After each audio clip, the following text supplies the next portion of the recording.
Hello everyone. जैसा कि मैंने आपको बताया अपने पुराने वीडियो में कि मैंने आज ही अपना चैनल लॉन्च किया है, तो मैंने सोचा कि इससे पहले कि मैं पूरी सीरीज शुरू करूं, मैं एक आपको डेमो वीडियो दिखा देता हूं, जिससे कि आपको थोड़ा बहुत आइडिया लग जाए कि मैं कैसे पढ़ाता हूं। और अगर आपको लगेगा तो आप, जैसे कल से मेरी नई सीरीज पूरी शुरू हो जाएगी, तो आज के लिए सिर्फ अपना लॉन्च वीडियो और डेमो वीडियो। तो अगर आप देखेंगे, जो टॉपिक मैंने लिया है वो है मैथ्स का HCF और LCM। 10 मिनट का वीडियो होगा। वैसे भी मेरे जो आगे वाले आने वाले वीडियोस हैं वो भी 10 मिनट तक के ही रहेंगे, क्योंकि उसके ऊपर लोगों का इंटरेस्ट खत्म हो जाता है। 10 मिनट में कॉन्सेप्ट अपन कवर आराम से कर सकते हैं, और हम ब्रेक कर लेंगे कॉन्सेप्ट को धीरे धीरे छोटे छोटे पार्ट्स में। सो 10 मिनट में ही अपना वीडियो चलेगा। तो यही लेंथ जो मैं आज लेने वाला हूँ, यही लेंथ रहेगी आगे आने वाली वीडियोज की भी। तो टॉपिक जो मैंने लिया है HCF LCM, ऐसा टॉपिक है जो बच्चों को बहुत कंफ्यूज करता है। मतलब मैंने देखा है बहुत, जब मैं पढ़ाया बहुत बच्चों को, उसको समझ में आता है। कई बार बच्चे कंफ्यूज होते हैं कि HCF निकालना है, LCM निकालना है, कैसे निकालना है। दोनों के मेथड ऑलमोस्ट सिमिलर से रहते हैं, तो वो कभी कभार काफी कंफ्यूज हो जाते हैं। उसी कंफ्यूजन को दूर करने के लिए मैंने, और ये दिखाने के लिए कि मैं किस तरह से पढ़ाता हूँ, मैंने ये सैम्पल वीडियो बनाया है। अब देखिए आप, how do we study these two things. तो we will first understand both these concepts. हम पढ़ेंगे कि HCF क्या है, LCM क्या है, और फिर हम पढ़ेंगे दोनों के बीच में डिफरेंस क्या है। Let's take it one by one. अगर मैं HCF लेता हूं, एक बात अब हमेशा याद रखना कि हमने कभी भी बचपन से डेफिनेशंस पे ध्यान नहीं दिया है। तो अगर हम डेफिनेशंस पे ध्यान देते हैं तो हमारा आधा कॉन्सेप्ट तो वहीं क्लियर हो जाता है, क्योंकि डेफिनेशन अपने आप में ही इतनी इंपॉर्टेंट चीज होती है किसी भी सब्जेक्ट में, चाहे वो इंग्लिश हो, मैथ्स हो, फिजिक्स, केमिस्ट्री, कुछ भी हो। डेफिनेशन अगर समझ ली तो आपको बहुत ईजी रहता है पूरे कॉन्सेप्ट को समझना। अब इसका डेफिनेशन क्या है? Highest common factor, right. HCF मतलब हाईएस्ट कॉमन फैक्टर। अभी अपने आप में ही सेल्फ एक्सप्लेनेटरी स्टेटमेंट है कि इसका मतलब क्या है। तो जैसे अगर मान के चलो मुझको एक नंबर का फैक्टर सिखा, तो पहला सबसे इंपॉर्टेंट वर्ड इसमें जो है वो है फैक्टर। तो वो पहले समझना जरूरी है फैक्टर होता क्या है। फैक्टर, इसको हिंदी में खंड भी बोलते हैं। फैक्टर होता ये है कि मैं अगर आपको बोलूं कि मेरे को 20 के फैक्टर बताओ कि 20 के फैक्टर बताओ, तो जिस भी टेबल में 20 आता है वो सारे नंबर उसके फैक्टर्स हैं। या फिर मैं ऐसे कह लूं कि 20 जिस भी नंबर से कंप्लीटली डिविजिबल है वो सारे नंबर 20 के फैक्टर्स हैं।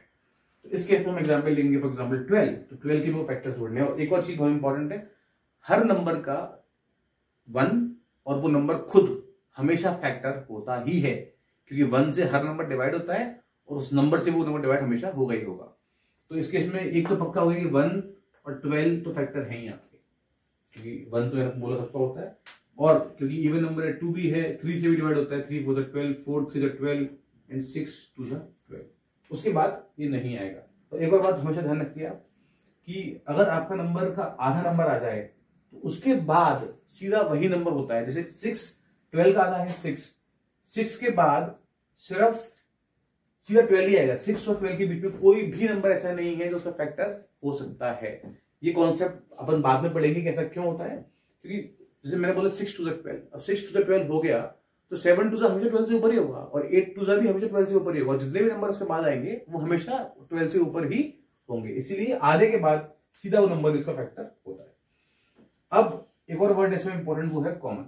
कॉमन का मतलब क्या है? कॉमन अपन निकालते कब है?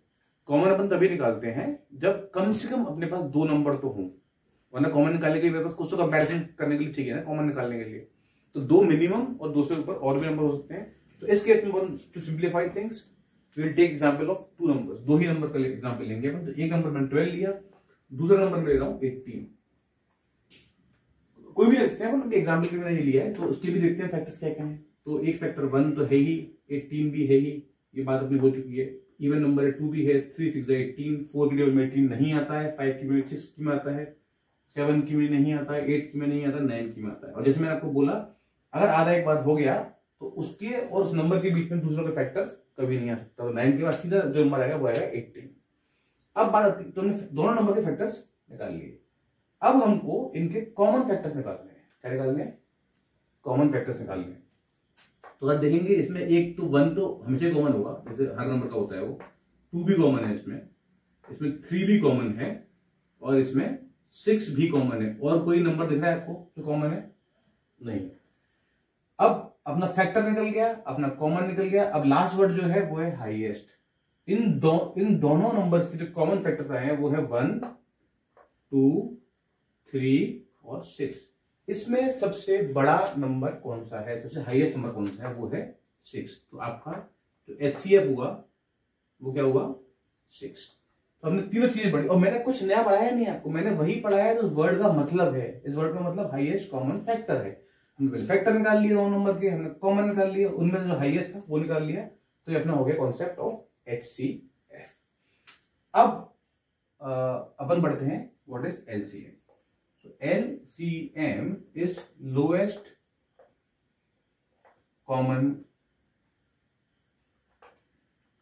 multiple। तो अगर आप समझें इस बात को कि इसकी फुल फॉर्म क्या है, लोएस्ट भी बोलते हैं, लीस्ट भी बोलते हैं, लीस्ट कॉमन मल्टीपल और लोएस्ट कॉमन मल्टीपल। लेकिन ये देखिए मल्टीपल है और ये है फैक्टर, ये बहुत बड़ा डिफरेंस है इन दोनों चीजों में।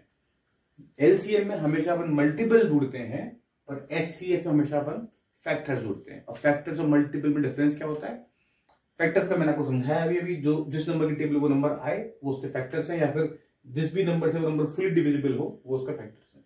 मल्टीपल उल्टा होता है। मल्टीपल मतलब अगर मैं उसकी टेबल पढ़ूं, उसके 12 का ही मल्टीपल अगर मैं निकालना है, 12 1 ज़ा 12, 12 2 ज़ा 24, 12 3 ज़ा 36, 12 4 ज़ा 48, 12 5 ज़ा 60, 12 6 ज़ा 72, 12 7 ज़ा 84 एंड सो ऑन। तो ये इसके मल्टीपल्स हो गए। तो इसमें आपने खास बात क्या देखी फैक्टर और मल्टीपल में, फैक्टर में सबसे बड़ा नंबर वो नंबर खुद होता है, मल्टीपल में सबसे छोटा नंबर वो नंबर खुद होता है, बाकी नंबर हमेशा उससे बड़े ही होंगे। तो हमने इसके मल्टीपल्स निकाले कि यहाँ पे उसकी टेबल पढ़ रहे हैं 12 की, यहाँ पे उल्टा था, हम यहाँ पे उन नंबर की टेबल पढ़ रहे थे जिनमें 12 आता है। सेम टू सेम अब निकालेंगे 18 का मल्टीपल्स। 18 1 ज़ा 18, 18 2 ज़ा 36, 18 3 ज़ा 54, 18 4 ज़ा 72, 18 5 ज़ा 90, 18 6 ज़ा 108 एंड सो। अब खास बात इसमें उसमें डिफरेंस क्या है, कॉमन तो दोनों में ही था, तो यहां भी कॉमन निकालेंगे। कॉमन कौन सा नंबर है, एक नंबर ये कॉमन दिख रहा है मेरे को और एक नंबर ये कॉमन दिख रहा है, 36 और 72 अब तक। और हम आगे जाएंगे तो हो सकता है और भी नंबर कॉमन मिलेंगे। लेकिन इसमें खास बात ये है कि ये इसमें अपन चेक करते हैं लोएस्ट। क्या चेक करते हैं, लोएस्ट। लोएस्ट का मतलब क्या है कि इन दोनों में कॉमन 36 72 निकला, लोएस्ट कौन सा है इसमें से 36। 36 से पहले कोई भी नंबर कॉमन है नहीं, लेकिन अब जो भी नंबर कॉमन आएगा इन दोनों में मल्टीपल वो हमेशा 36 से ऊपर होगा। तो LCM करना और आसान हो गया आपके लिए, क्योंकि जैसे ही आपको कोई भी नंबर कॉमन मिला शुरुआत में ही तो आपका सवाल वहीं पे खत्म हो गया। तो LCM इसमें क्या हो गया, lowest of common multiples which is 36। So do you see the difference here? यहाँ पे HCF 6 है, यहाँ पे LCM 36 है। इसका मतलब क्या हुआ कि 36 एक ऐसा नंबर है जो 12 की टेबल में आता है और 18 की टेबल में भी आता है और सबसे छोटा नंबर है जो उन दोनों की टेबल में आता है। ये कॉन्सेप्चुअली क्या होता है, ऐसा नंबर ढूंढना है हमको तो इन दोनों की टेबल में आता हो और सबसे जल्दी आता हो, सबसे पहले आता हो। उसके बाद वाले तो बहुत सारे नंबर और भी आएंगे कि हमको उसकी टेंशन नहीं लेनी है LCM के केस में। तो HCF में उल्टा, LCF में था कि सबसे बड़ा नंबर ऐसा कौन सा है जिसकी टेबल में दोनों आते हो। तो इस केस में अगर देखेंगे 6 की टेबल में 12 भी आता है, 6 की टेबल में 18 भी आता है। जस्ट उल्टा कॉन्सेप्ट है। यहाँ फैक्टर्स की बात करते हैं, यहाँ हम मल्टीपल्स की बात करते हैं। तो यही वो समझाना था आपको कि डिफरेंस क्या है HCF और LCM में। तो ये एक कॉन्सेप्चुअल अंडरस्टैंडिंग है, how to calculate HCF, how to calculate LCM, कैसे निकालते हैं दोनों को। इसके बहुत सारे और मेथड भी हैं, लॉन्ग फैक्टराइजेशन मेथड है, prime factor long division method है, प्राइम फैक्टराइजेशन मेथड है, और भी तो कई तरह के मेथड है, लेकिन वो अपन अभी नहीं पढ़ेंगे, वो अपन तब पढ़ेंगे जब हम HCF LCM को डिटेल में पढ़ रहे होंगे। आज का मेरी वीडियो का पर्पस इतना था कि मैं आपको कॉन्सेप्चुअली समझाना चाह रहा था कि HCF और LCM में बेसिक डिफरेंस क्या होता है, और आशा करता हूं कि आपको समझ में आया होगा। और इसी के साथ अगर आपको अच्छा लगे तो आप लाइक करें, शेयर करें, सब्सक्राइब करें। इसी के साथ विदा जाता हूं। धन्यवाद।